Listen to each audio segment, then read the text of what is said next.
इसमें किसी तरह का संदेह नहीं है कि 2015 के बाद से लगातार असदुद्दीन ओवैसी की पार्टी बिहार में मजबूत होती गई है। कई ऐसे विधानसभा के उपचुनाव हुए हैं जहां पे राष्ट्रीय जनता दल के हार की एक वजह असदुद्दीन ओवैसी की पार्टी बनती रही है। गोपालगंज इसका उदाहरण है, इमामगंज इसका उदाहरण है, जहां के उपचुनाव में राष्ट्रीय जनता दल के प्रत्याशी की हार के पीछे असदुद्दीन ओवैसी की पार्टी का हाथ है। इसका मतलब साफ साफ है कि मुसलमानों का एक वर्ग राष्ट्रीय जनता दल के बजाय असदुद्दीन ओवैसी को पसंद करने लगता है। असदुद्दीन ओवैसी की पार्टी एमआईएम को पसंद करने लगा है। इन सब के बावजूद तेजस्वी यादव इस बात पे आमादा नहीं है कि वह असदुद्दीन ओवैसी की पार्टी को अपने गठबंधन का हिस्सा बनाए। आखिर ऐसा क्यों है? इस बात को समझने के लिए यह जानने की जरूरत है कि राष्ट्रीय जनता दल का जिस तरह से यादवों के बीच में आधार वोट लगातार कम होता रहा है, बहुत ज्यादा नहीं, थोड़े थोड़े कम होता रहा है 1990 और 95 के बाद से। आप देखेंगे कि जब 2005 का चुनाव हुआ है, उस वक्त से यादवों का एक बड़ा हिस्सा भारतीय जनता पार्टी या उसके अलायंस की तरफ शिफ्ट किया है। अब फिर सवाल वहीं पे आता है कि असदुद्दीन ओवैसी की पार्टी को मुसलमानों का एक सीमित वर्ग पसंद तो करता है, लेकिन उसके पास इस बात का डर होता है कि अगर उसकी मुसलमानों का वोट बट गया तो वैसी सूरत में भारतीय जनता पार्टी या उसके अलायंस की जीत होगी, और ऐसी सूरत में आखिर आखिर में मुसलमान हार पास करके राष्ट्रीय जनता दल की तरफ जाते हैं। लेकिन 2020 के चुनाव में जो परिस्थितियां बनी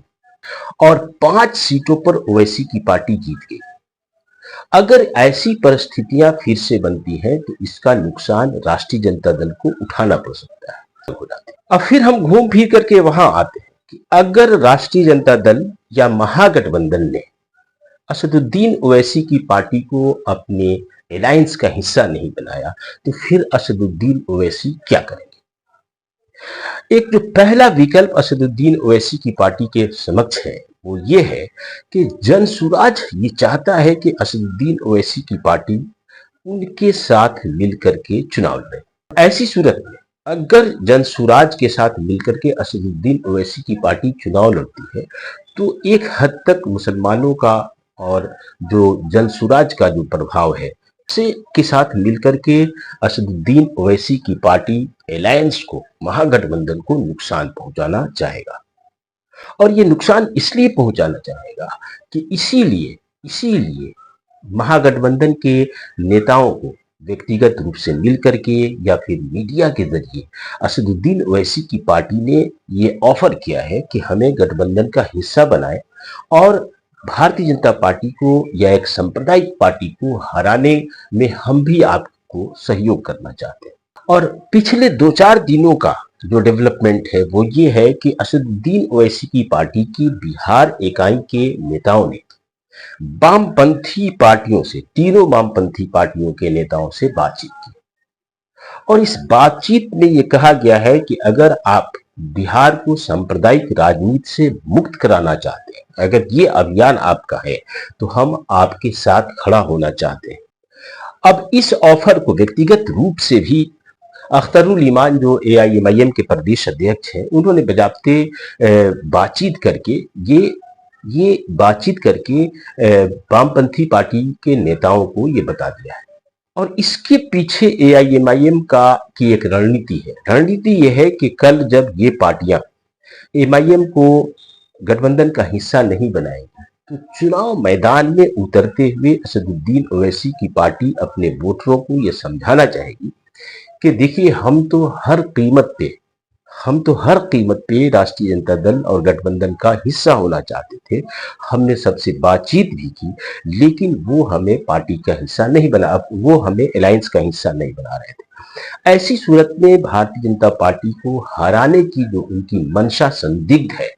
इसलिए भारतीय जनता पार्टी के खिलाफ एक विकल्प के रूप में हम चुनाव मैदान में हैं और इसलिए आप हमें वोट दें। तो इस प्रकार अगर आप पूरे बड़े कैनवस में इन चीजों को देखें तो आप समझेंगे कि राष्ट्रीय जनता दल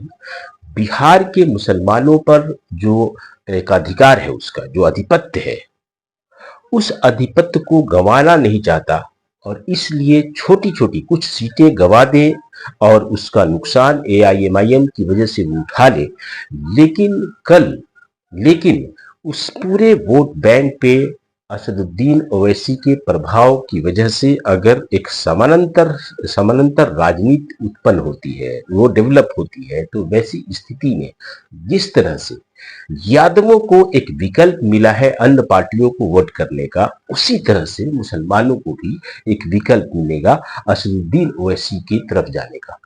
तो ऐसी सूरत में एक दूरगामी सोच है राष्ट्रीय जनता दल की, और राष्ट्रीय जनता दल इसीलिए नहीं चाहता कि असदुद्दीन ओवैसी की पार्टी ऑल इंडिया मजलिस-ए-इत्तेहादुल मुस्लिमीन के साथ अलायंस किया जाए।